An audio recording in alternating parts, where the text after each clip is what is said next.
ඔබ ධර්මයේ තුල අසන්නේ නැති මායя මරණින් මත්තේ ගිය තැන හොයන මෙන්න මේ වගේ කතා වස්තු බුදුන් වහන්සේ මෙවැනි උපමා ඔබට ධර්මයේ තුල අසන්න ලැබෙනවා දේශනා කරනවා මායя මරණින් මත්තේ ගිය තැන හොයනවා කියලා. මේවා ඇත්තටම කතා වස්තු. නමුත් මේකේ ඊට වඩා දෙයක් තියෙනවා ඔබට.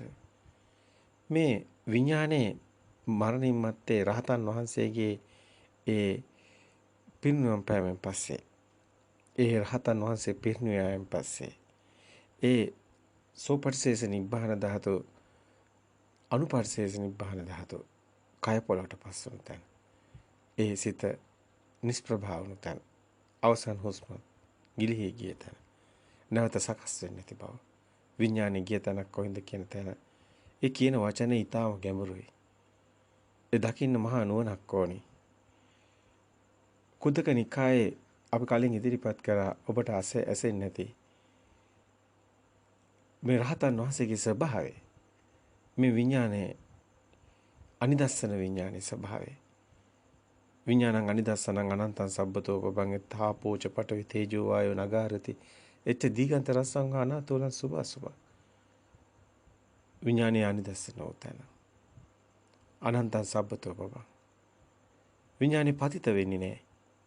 අර සිනමා උපමාවේ සිනමා හලේ ඔබට ඇසෙන්නේ නැති අපි පැහැදිලි කරගෙන ආව සිනමා හලේ තිරේ මත ප්‍රොජෙක්ටරෙන් ගහන මේ ආලෝක ධාරාව ඔස්සේ ඒ තිරේ මත වැටෙන චිත්‍ර මේ විඥානේ පතිත වෙන්නේ නැහැ. අපපටිතිත විඥානේ අවිද්‍යා භූමිය නැහැ. අවිද්‍යා භූමිය නැති තැන විඥානේ පතිත වෙන්න තැන නැති වෙනවා. ඒ කියන්නේ අපේ සිතට අරමුණක් එනකොට ඒ අරමුණ අපේ හිතින් හදාගෙන බාහිර ගැට ගහලා බලන්නේ. ඒ අරමුණ බාහිර එන්නේ මේකයි කියලා හිතින් හදාගත්ත දේ කියලා බාහිරේ තියෙන්නේ හිතින් හදාගත්ත දේ කියලා හිතා ගන්නවා. ඒකයි මායාව රැවටීම. ඒ විඥානේ දැන ගැනීම. අපේම ඒ කලින් පෙර සංඥාම තමයි මේ හැමතිස්සෙම පේන්නේ. අර ගිනි වලල්ල කැරකෙන්නේ. ගිනි වලල්ල කැරකෙනකොට අපිට පේන්නේ ගිනි වලල්ලෙන් ගිනි බෝලේ නෙමෙයි. අර ආලෝක වලල්ල. ඒක තමයි. අර ඔබ පෙර ඇති වුණු සංඥා ඔබ පුංචි දරුවා විදිහට ඒ අපි කියේ ප්‍රභාස්වර සිත ඊට පස්සේ ඔබ කිව්වේ නාමය රූපය ගැට ගැහිච්ච විදිහට ඒ එතන විඥානේ සකස් වුණා කියලා. එතන ශබ්දයයි වර්ණයයි ඒව මේව එකතු වෙලා ඒ රූප කලාප එකතු වෙලා ඕජා රූපේ ඒ ඍතු රූප මේ පටවියාපෝ තේජෝ වර්ණ ගන්ධ රස ඕජා කියන මේ රූප එකතු වෙන හැටි රූප කලාප එකතු වෙන හැටි ප්‍රසාද රූප හැදෙන හැටි ඒ හරහා ඔබ දැනගැනීමේ නැ හැටි ඒව නැවත නැවත සංඥා විදිහට ඒ සංඥානේ ප්‍රසාදේ එන්නේ විඥානේ දැනගන්නේ සංඥාවනේ ඒ සංඥා කියන්නේ ඒ ස්පාර්ක් එක අපි කිව්ව ස්පාර්ක් වෙනවා කියලා කණ්ණාඩියට ආලෝකය වටනකොට ස්පාර්ක් වෙනවා එතනම හටගෙන එතනම නිරුද්ධ වෙනවා අවුත්වා සම්බුතං උත්තානම් භවිස්සති. ඒතකොට ඔබට පැහැදිලි වුණා මේ කියපු තැන. මේක ස්පාර්ක් එකක්. මේක අවිඥානික නෑ. මේක අවිඥානික. මේක සබාධාවක්. මේ චිත්ත නියාමයක්. ඊතු නියාම, කම්ම නියාම, බීජ නියාම, චිත්ත නියාම. ඊතු නියාම. ගීස්ම ඍතු, සීත ඍතු. මේක ඊතු නියාම. බීජ නියාම. ගාක බීජෙන් වෘක්ෂයක් හැදෙන්නේ පළවෙනි බීජ නියාම. ඊතු නියාම, බීජ නියාම, කම්ම නියාම. චිත්ත නියාම. ඔබට කම්ම නියාමත් කතා කරා. මේ චිත්ත නියාම මේක සබාධමයක්. මේ සබාධමයක් කෙනෙක් පුජ්‍යලේ ආත්ම කතාවක් නෑ අනාත්මයි. ශුන්්‍යත අනිමිත්ත අනාත්ම. එයි සත්‍ය. සබාධමයක් තියෙනවා. ඒ සබාධම අවබෝධ කරනවා. ශුන්්‍යත අනිමිත්ත අප්‍රණීත. ඒක නෑ ආත්මීය දේවල්. ඒක සබාධමයක්. ඒක සවිඥානික නෑ. ඒක අවිඥානිකයි. ඒ සබාධාව ඒක අවබෝධ කර ගැනීමයි රහත් වීම. ඒකයි අරහත් සමාධිය. ඒකයි චේතෝ විමුක්තිය, චිත්ත විමුක්තියක්. ඒක සංගීතේ නිබ්බිදා අවබෝධයෙන් සිද්ධ වෙන්නේ. සත්‍ය අවබෝධ වන තාක් කිසිවෙකුට මේ නිවන් මඟ සාක්ෂාත් වන්නේ නැහැ. නිවන් දැකීමක් සිද්ධ වෙන්නේ නැහැ. සත්‍ය අවබෝධය වැදගත්. අපි සමතේ වඩන්නේ විපස්සනාව විදර්ශනා කරන්නේ විපස්සනා වඩන්නේ කුමක් අරඹයාද? සත්‍ය අවබෝධ කර ගැනීම සඳහා අවිද්‍යා ප්‍රහාණය සඳහා ඇත්තටම මේ ධර්මයේ සිද්ධ වෙන්නේ අවිද්‍යා ප්‍රහාණයක්. සංඛාර සමතයක් කියන්නේ අවිද්‍යා ප්‍රහාණයක් නිසායි සංඛාර සමතයක් සිද්ධ වෙන්නේ. ඒක අවිද්‍යා භූමිය නැති තැන තණ්හා සිනේ නැති වෙනවා කිව්වේ. තණ්හාව දියසීරාව නැති වෙන්නේ අවිද්‍යා භූමිය නැති වෙන තැන. මේ සියල්ල එකම කතාවක්. බාහිර ඔබට මේ ගැට ගහගෙන ඉන්න සම්මුති ප්‍රඥප්ති බාහිරේ කියලා ඔබ අල්ලගෙන බාහිරට පෙන්න හිටියට බාහිර නෙමෙයි ඔබගේ සිතුවිලි ඔය තියෙන්නේ. ඔක නතේ කාමායන චිත්‍රායන ලෝකේ පුරුසස්ස කාමෝ නතේ කාමායන චිත්‍රායන ලෝකෝ සංකප්ප ලෝකෝ පුරුසස්ස කාමෝ සංඛාර සංකප්ප ලෝකයක් ඔබ ඉන්නේ. එහි පුරුෂයාගේ කාමේ ලස්සන කැත තියෙන්නේ බාහිර නෙමෙයි. ලස්සන කැත තියෙන්නේ ඔබේ සිතේ. ඔබේ සිතේ ලස්සන තියෙන්නේ. ඔබයි කියන්නේ ලස්සනයි කියලා. බාහිර එහෙම දේවල් නෑ. ඒවා සිතුවිලි, චෛතසික, චිත්ත චෛතසික. මේ වචන ඔබ බය වෙන්න එපා. මේකේ අර්ථය වැදගත්. අර්ථය ඊටාම සරලයි. ඒක අපි සරලව කිව්වට ඔබගේ දැනුම ඔබ මායා ලෝකයක කලත්තවනවා. ඒක සරලව ඔබ ගන්න කැමති නෑ. අවුරුදු 7 පුංචි දරුවට ලොකු දැනුමක් නැහැ. සුනීත සෝපාකලට ලොකු දැනුමක් නැහැ. හැබැයි මේ සත්‍ය ඔවුන්ට තේරෙනවා. ඇයි මේකේ දැනුමෙන් තමයි මේක වැහින්නේ. දැනුම නැති තැන සත්‍ය වැටහෙනවා. ඒක සරලව කියන්න පුළුවන්. බාහිර ඇත්තක් නෙමෙයි. පුතේ මේ බාහිර ඇත්තක් නෙමෙයි පුංචි දරුවන්ට කියන්න පුළුවන්. මේ අපේ හිතේ තියෙන්නේ. බාහිර නෙමෙයි. අපි හිතින් හදාගත්ත සම්මුති ප්‍රඥාප්ති බාහිර නෑ. මේක පොඩි දරුවට ගොඩක් දත්ත නැති නිසා තේරෙනවා. ඇත්තටම අවුරුදු 7 දරුවා ගොඩක් නැහැ ඉරේස් කරන්න දේවල්. ඔබට ගොඩක් ඉරේස් කරන්න තියෙනවා. ඔබට ගොඩක් සංකප්ප තියෙනවා. ගොඩක් සංකාර තියෙනවා. ඒ සංකාර සමතයකට මේ යන්නේ. පුංචි දරුවා අවුරුදු 7 දරුවට කෝ සංකාර සමතේ ලේසි. සංකාර සමතේට යන්න පුළුවන්. ඔබ හිතනට වැඩිය මේ ධර්ම සරලයි කිව්වේ ඒකයි. නමුත් ඔබගේම දැනුම විසින් සංකීර්ණ කරලා තියෙනවා. ඔබට දැන් ලෝකයක් තියෙනවා. ඔබට ඉරක් තියෙනවා. ඔබට හඳක් තියෙනවා. ඔබට ගොඩාක් දේවල් එන්න සංඥා එන්න වැඩි වෙනවා. සංඥා වැඩි වෙන්න ගිනි වලල්ල ආලෝකය වැඩි වෙනවා. ගිනි වලල්ල ප්‍රකට වෙන ඔබ රැවටෙනවා. ඒ තරමටම ඔබ මායාවට කොටු වෙනවා. ඒ තරමටම ඔබ දුකේම ගිලෙනවා. ඔබට උරුම වන්නේ දුකමයි. කම්ම නියාමත් චිත්ත නියාමයක් ඊටම වැදගත්. අපි චිත්ත නියාමේ පෙන්නගෙන ආවා. හොඳට පෙන්නවා. ඔබට ඒක හොඳට වැටෙන්න ඕනි. නැත්නම් නැවත බලන්න. නැවත විමර්ශනය කරන්න. ඔබේම සිතේ අන්ධයෙක් වගේ ඉපදෙලා අන්ධයෙක් වගේ මිය යනවනම් කොයිතරම් අවාසනාවන්තද? අන්ධයා ලෝකේ දැකලා නැහැ. නමුත් මේ ධම්ම චක්කුසේ පහළ වෙනකන් මේ සත්‍ය නොදන්න තාක් ඔබත් අවිද්‍යාව ඝන අඳුරේ. ඔබට වෙන දේ ඔබ දන්නේ නැහැ. ඔබ දන්නේ නැහැ. ඔබ රැවටිලා ඉන්නේ. ඔබට කෙනෙක් ඉන්නවා. ඔබට ලෝකයක් තියෙනවා. ඔබ හඬනවා, වැළපෙනවා. ඔබ හිතනවා මරණයක් ගැන. ඔබ හිතනවා තව මීට වැඩිය ලොකු මීට වැඩිය සැපතින ලෝක ගැන. ඔබ හිතනවා මීට වැඩිය දුක් විඳින නිර ගැන. ඔබට කර්මයක් තියෙනවා. ඒ අන්ත දෙකක ඔබ දෝලණය වෙනවා. සැප දුක, හොඳ නරක, හරි වැරදි ඔක්කොම අන්ත දෙකක දෝලනයක්. එහෙම දෙයක් නෑ මේ ධර්මය අවබෝධ වුණාම.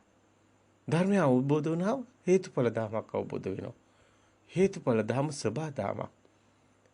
හේතු තියෙනකොට තියෙනවා. ීමස්මින් සති ඉදං හෝති ීමස්මින් අසති ඉදන්නා හෝති.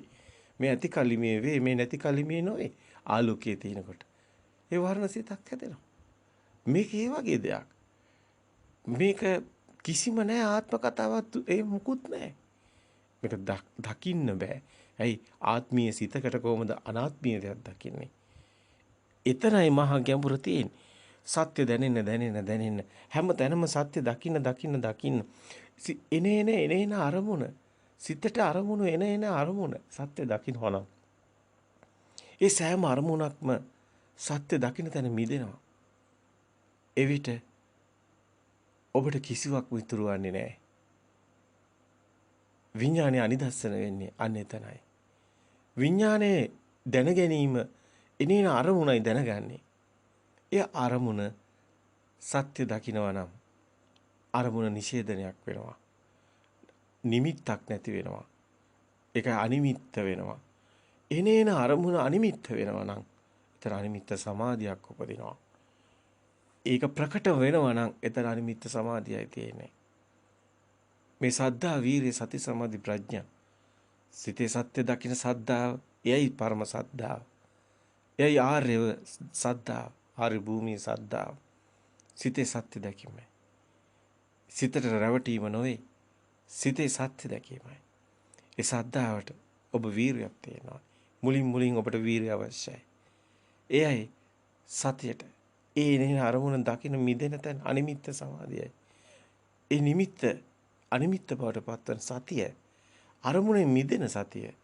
එයයි සද්ධා වීරිය සතිය සමාධිය අනිමිත්ත සමාධියයි. සවිතක්ක සවිචාර සමාධියක් කිව්වේ ඒකයි. විතක්ක ਵਿਚාර සමාධියක් නෙමෙයි. සවිතක්ක සවිචාර සමාධියක්. විතක්ක ਵਿਚාර සමාධියක් තියෙන්නේ සමතේ වඩනකොට අපි ඒක පැහැදිලි කරගෙන ආවා. මේක සවිචක්ක සමාධියක්. සවිතක්ක සවිතාර සමාධියක්. මේක සත්‍ය දකින්න සමාධියක්. අරමුණේ සත්‍ය දකින්න තැන සවිචාරයි. සවිතක්කයි. සවිතක්ක සවිචාර සමාධියක් කියවේ ඒකයි. මේ ධර්මයෙන් නිර්මලයි. ඔබට පිරිසිදුවට අහන්න ලැබෙනවා. ඔබ දකිනවා දැන් මොකද්ද වෙන්නේ කියලා. ඔබට දැනෙන්න ගන්නවා. තවත් හොඳින් මේක ඔබට පිරිසිදුවටම ඔබට දැනෙන්න ඕනි මොකද මේ වෙන්නේ කියලා. ඒතර ඔබට දැනෙනවා. බුදුන් වහන්සේ උපමා කරන්නේ මේ විඥානං අනිදස්සනං අනන්තං සබ්බතෝ උපම පඨවි ආපෝ තේජෝ වායෝ එත්ත ආපෝච පඨවි තේජෝ වායෝ නගාරති. පඨවි ආපෝ තේජෝ වායෝ කියලා දෙයක් නැති බවයි කියන්නේ. ඔබ හිතන්නේ අපි ඒක දිගින් දිගට පැහැදිලි කරනවා එහෙම දෙයක් නැති බව. ඒක ශක්ති ස්වභාවයක් බව. පඨවි ආපෝ තේජෝ වායෝ නගාරති. දීග කොට මාත හීනි ඔය අන්ත දෙකක් තියෙන්නේ. බාහිර දෙයක් තියෙනවා. ඒ දෙයක් තියෙනවා නම් විතරයි. ඒ තිබ්බොත් ඒක දකින්න කෙනෙක් ඉන්නවා. මෙතන මම ඉන්නවා. එතන මෙතන අන්ත දෙකක් ඇදෙනවා. එතන ඒක තිබුණොත් තමයි මමත් ඉන්නේ. ඒක නැත්තම් මමත් නැහැ. ඒකමයි මම කියන්නේ. තමන් කියන්නේ බාහිරමයි. මේක විග්‍රහය කරනකොට එක එක විදියට ඔබට ආහන ලැබෙවි. බාහිරත් දෙයක් නැහැ. සිතෙත් දෙයක් නැහැ. අතර මෙතන ශුන්‍යතාවයක්. ඒක දකින්නයි මායාව ඔබ මේ විදියට දකින්න ඕනි. එහෙම දෙයක් නැහැ. ඒක සිතින්ම හදාගෙන බලනවා නම් බාහිර කොහෙන්ද දෙයක්? අපි දන්නේ අපේ සිතේ ගැන විතරයි. සිතෙන් පිට දෙයක් ගැන අපි දන්නේ නැහැ. ඒ ඔය ඔක්කොම තියෙන හිතේ. එන සිත මායාවක්. සිත තුල එහෙම දේවල් නැහැ. ඒ ඔක්කොම මායාවක් වෙනවා. සත්‍ය අවබෝධය ඉන්නේ උතනින්. එයයි වැදගත්ම තැන. දැන් ඔබට මහා නිදාන සූත්‍රයේ මේ මහා නිදානේ ඒ නාමයත් රූපයත් අතර විඥානේ දෝලණය වෙන ආකාරය.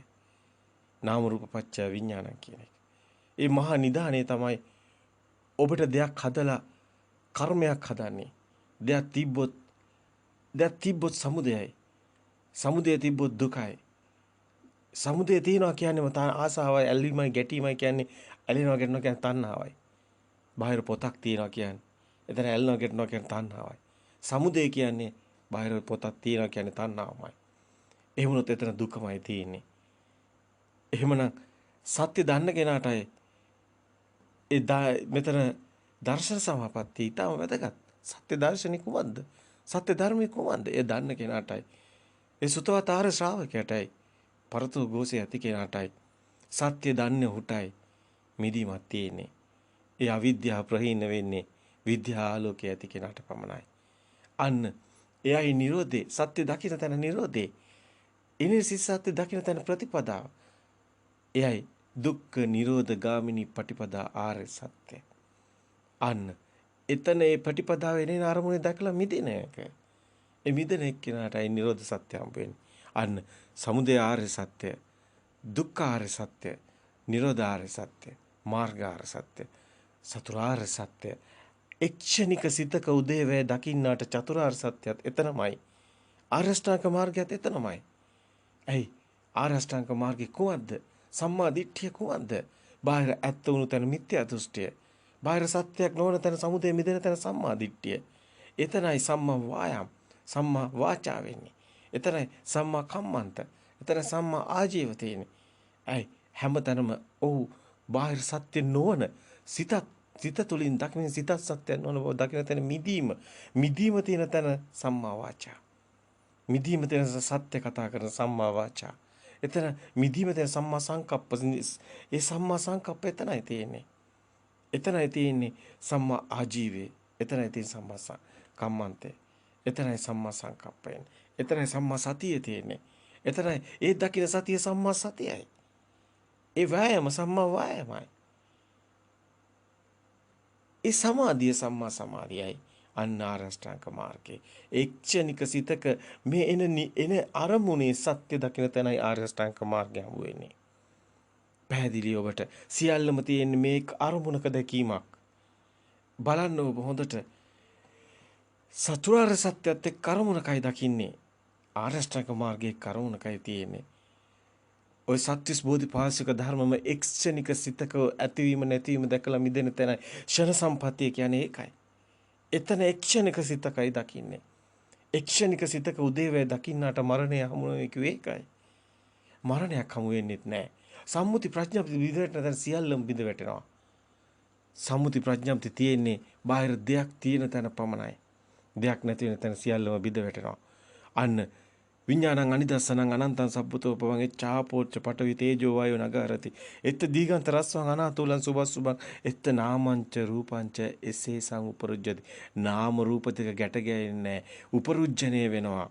විඤ්ඤාතේන නිරෝධේන විඥානේ නාම රූප ගැට ගැහෙන්නේ නැත්නම් විඥානේ නිරෝධයක්. ඇයි විඥානේ දැන ගැනීම එන්නේ මේ නාම රූප. නාම රූප කියන්නේ වේදනා සංඥා සංකාර ස්කන්ධේ. ඒකයි දැනගන්නේ නාමේ.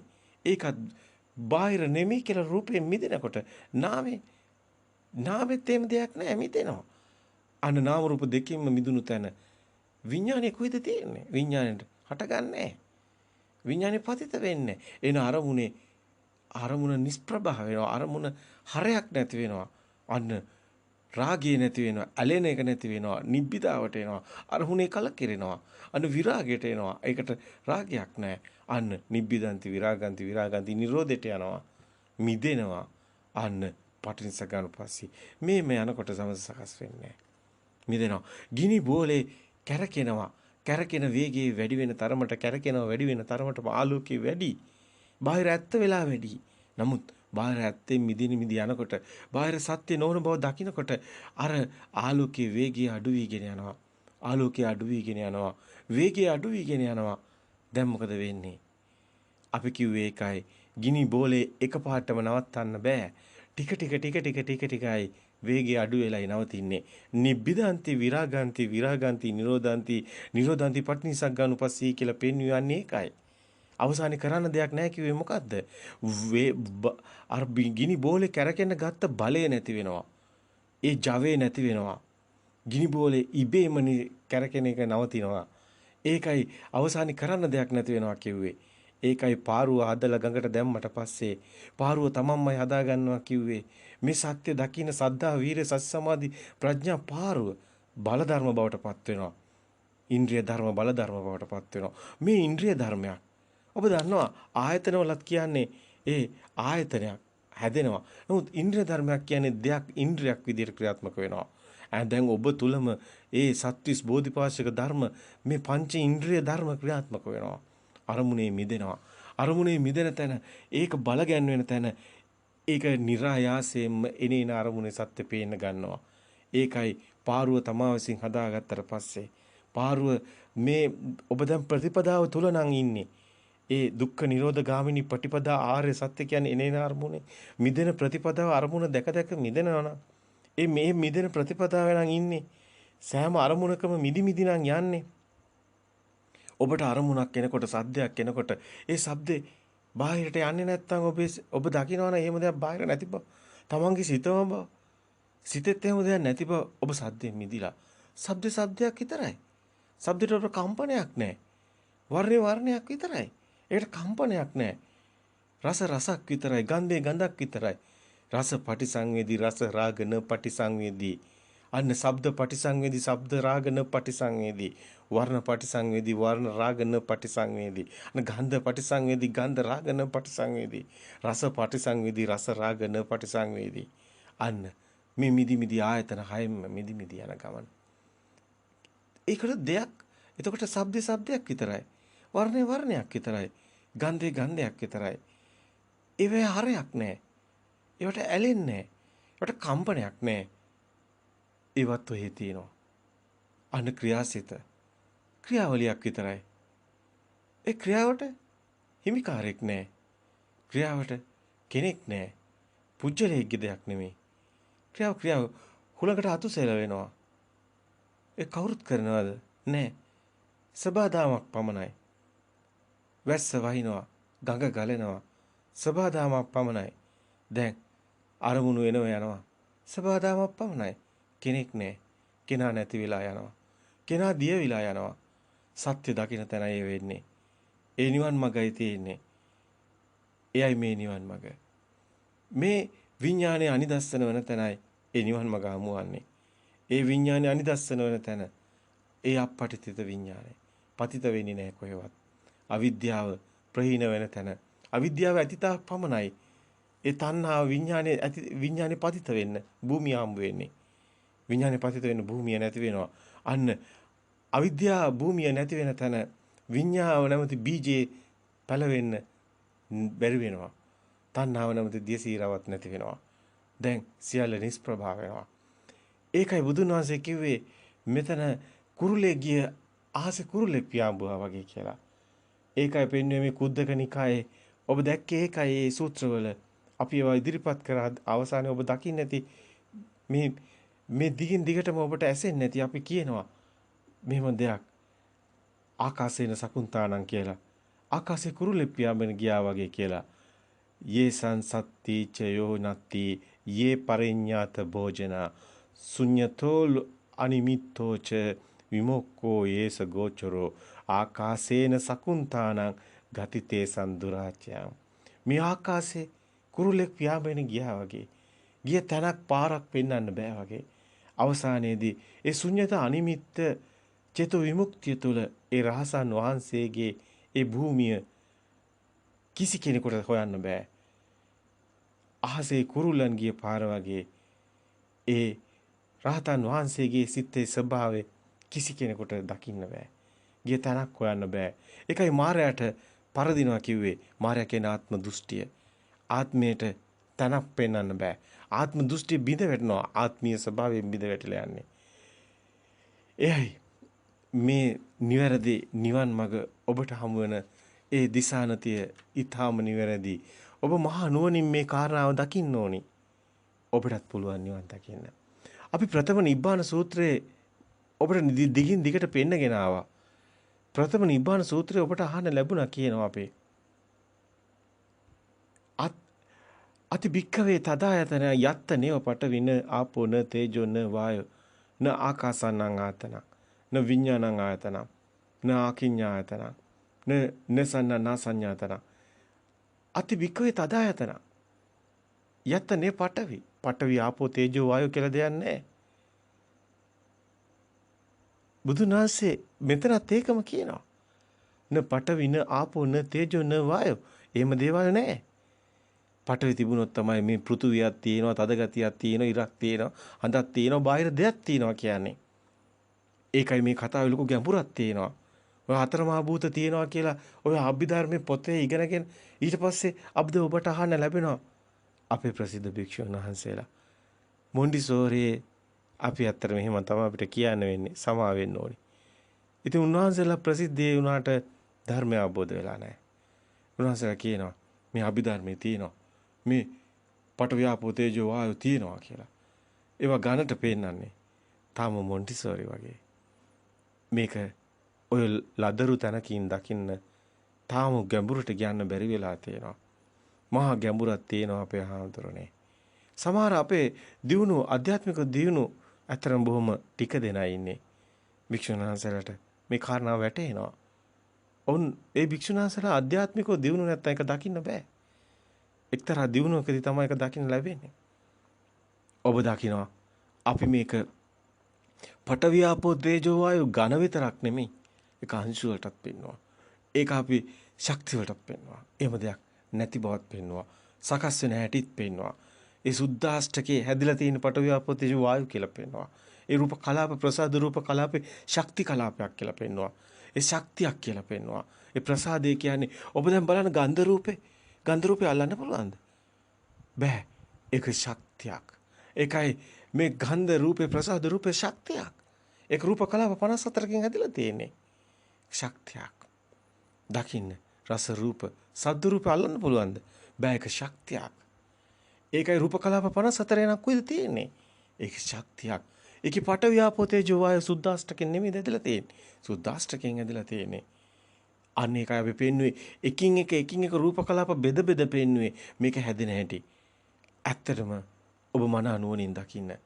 ඔය ඔබට හම්බෙන කොස් ඇටේ ඒ කොස් ඇටේට කොහොමද පුළුවන්කම තියෙන්නේ මූල ඒ බීජේ ඒ මූලයක් හදාගෙන ඒ මූලේ කොහොමද එන්නේ පසට ඒ මූලේ කොහොමද නැවත උරාගන්නේ මේ පෘථුවිසාරේ මේ පෘථුවිසාරේ කියන්නේ සුද්ධාෂ්ටකයක් කොසටේ බීජ තියෙන සුද්ධාෂ්ටකයක් මේ කොසටේ බීජ තියෙන සුද්ධාෂ්ටකයේ විශේෂයක් තියෙනවා ඒ සුද්ධාෂ්ටකයේ සැකස්ම දකින්න ඕනි රූප කලාප සැකස්ම ඊටාම ගැඹුරු ඊටාම මහා අභිඥාවට අසුවන මහා ගැඹුරු න්‍යායක් තියෙනවා ඊතු නියම බීජ නියම කම්ම නියම චිත්ත නියම කිසිවෙකුට ලේසියෙන් කතා කළ නොහැකි ඒ පරයය දකින්න මහා අභිඥාවක් තිබිය යුතුයි කුමක්ද අභිඥාව කියන්නේ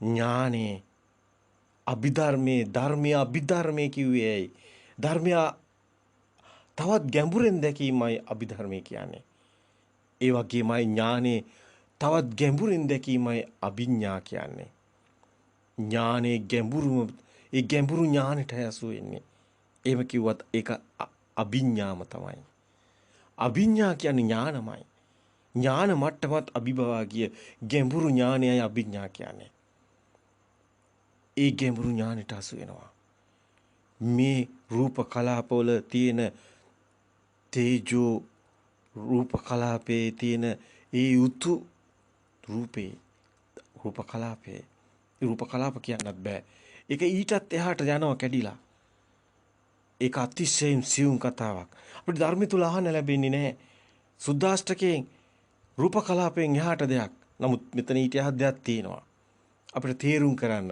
දෙයක් තියෙනවා නෙමෙයි මේ කිසිම තැනක දෙයක් නැහැ නමුත් මේක තේරුම් කරන්න යනවා වෙන පරයයක් තියෙනවා ඒක රූප කලාපත් අභිභවා යනවා කිසි කෙනෙකුට රූප කලාප වලින් එහා පොත් වලින් හොයන්න බෑ නමුත් ඒක ඥානෙට හසු වෙනවා අභිඥාවට හසු වෙනවා ඒ උතුරු කියන රූපෙත් රස්නී කියන තැන උණු විලා යන තැන ඔබේ ආමාශයේ තියෙන කැම ටික දිරවන්නේ ඒ විදියටයි ඒ විදියටමයි මේ කතාව තියෙන්නේ ඔබගේම ඒ බීජයේ තියෙන ඒ යුතු රූප කලාපේ එක තවත් විභේදනයේ ගිය කලාපයක් තියෙනවා ඒ උතු රූපේ ඒ ඔබට ඕජාරු කලාපයත් උතු කලාපයත් රස්නියේ තියෙන ඒ තාපේ නැමැති ඒ ඕජාව නැමැති ඒ කලාපේ තාපේ නැමැති කලාපේ ඒ ගැඹුරු පැත්තක් තියෙනවා සියල්ල උණු කරගෙන යනවා සියල්ල උණු කරගෙන දිය කරගෙන යනවා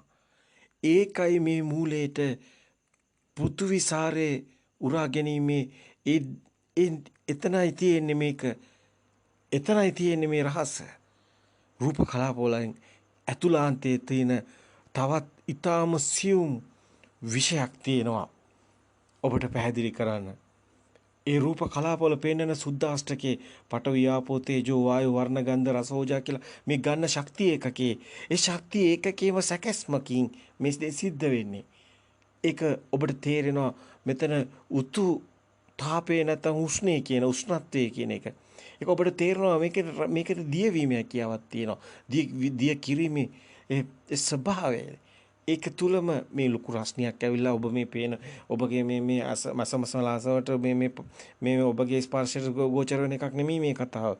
අතිශය සියුම් කතාවක්. ඔජරූපී අතිශය සියුම් කලාපයක්. ඒක ශක්ති ස්වභාවය.